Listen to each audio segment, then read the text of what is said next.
I am here with the playwright Tom Wainwright, who is the writer for The Room in the Elephant, which just opened this week at Oran Mor.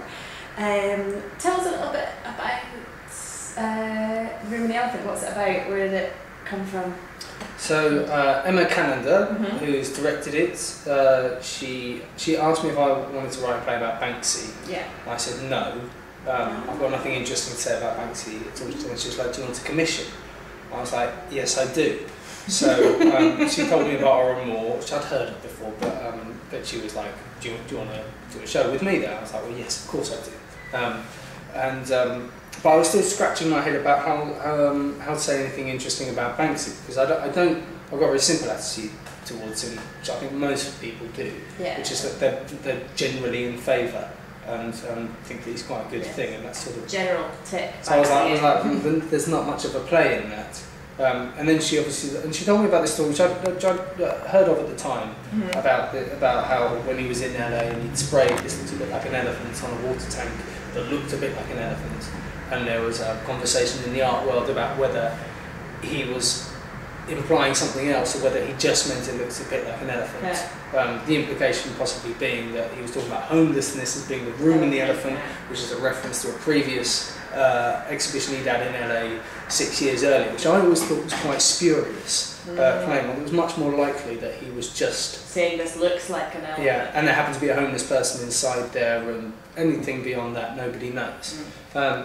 So what became sort of interesting about that was the fact it looks like the interesting thing was taking essentially random facts and making a story out of them, which is how we found out about this in the news. People sort of extrapolating stuff that probably wasn't there.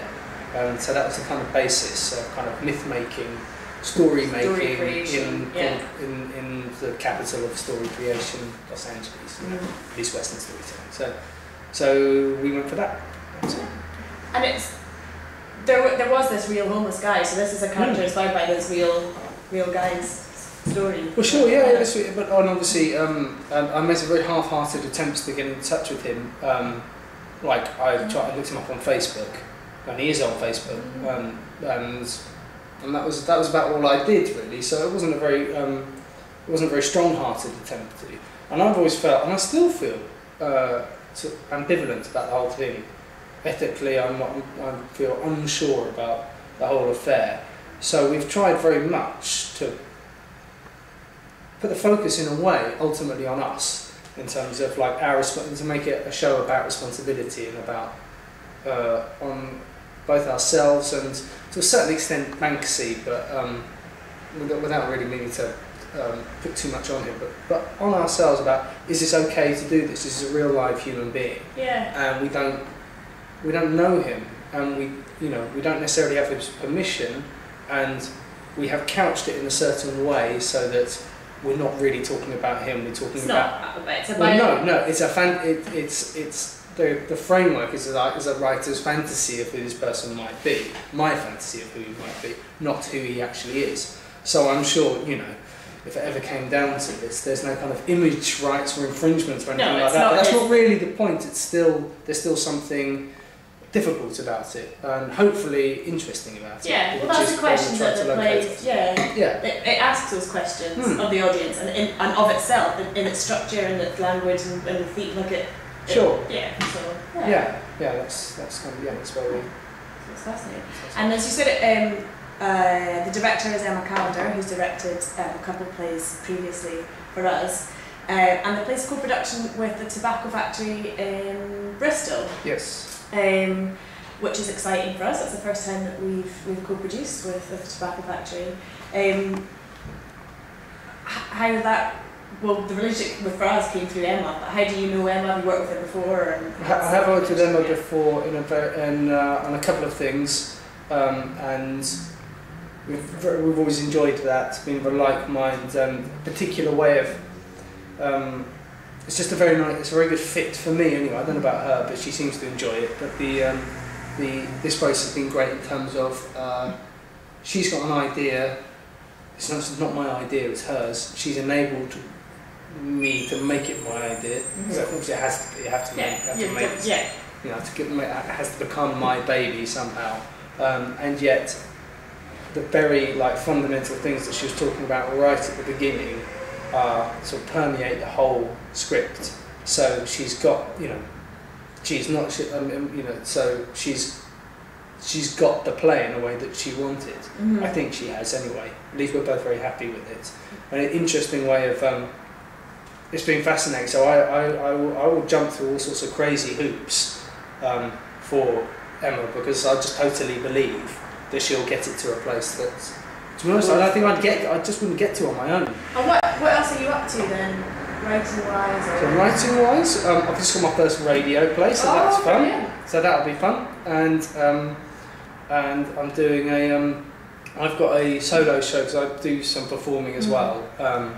I'm not sure if it's quite in the same league as Gary Beadle. Because, you know, that was quite amazing, I think. Gary Beadle's the actor for Yeah, very silly storytelling show called Buttercup, which I play a cow from Lancashire, a female cow. Buttercup, yeah, that's a fun show. Very silly. It's about a cow who becomes a reality TV superstar, which has various stories.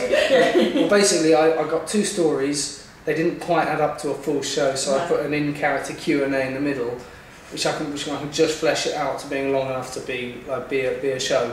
So it's really kind of the funny thing is it's totally in a way it's sort of charlatan, and yet that's the thing that people. I've been making solo shows for years actually, and it's the thing people like the most.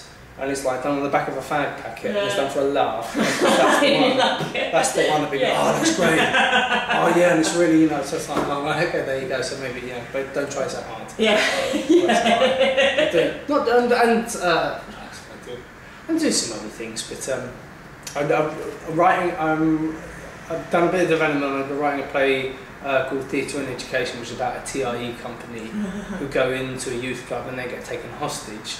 And are made to do their own workshop, and then they learn something. So that's a lot of fun. That sounds brilliant.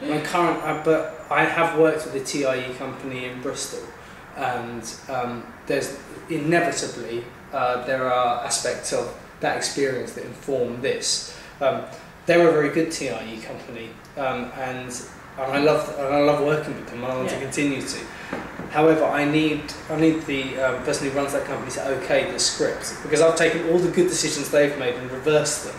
Because if I just did a show about kind of the experiences I've had with them, it would be very dull. It'd be like a successful TIE show. So I need it to be awful. But I can see why that might be sensitive. So if I don't get the nod from that particular individual, I'll drop it because there's too much. Well, exactly. It's not worth it, is it? Just do something else. But it's a lot of fun. It's an awful lot of fun.